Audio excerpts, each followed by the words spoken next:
విడు మొరటోడు అని వాళ్ళు వీళ్ళు ఎన్నెన్ని అన్న పసి పిల్లవాడు నవ్వాడు.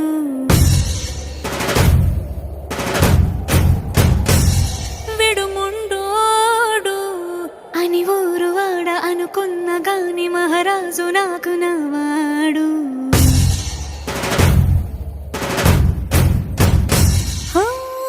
మాట పెడుసై